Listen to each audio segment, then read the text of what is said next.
You ask Tiger to solve. This deals with linear equations with one unknown.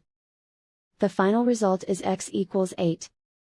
Let's solve it step by step. Group all x terms on the left side of the equation. Add 2x to both sides. Group like terms.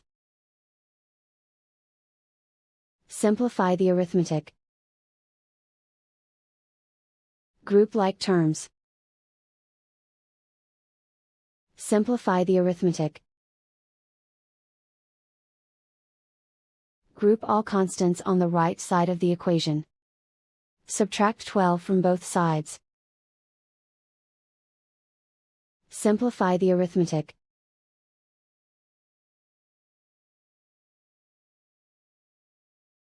Convert the x into a positive number.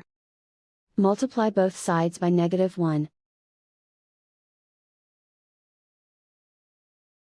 Remove the ones.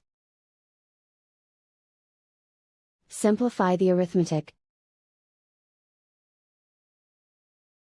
And so the final result is x equals 8.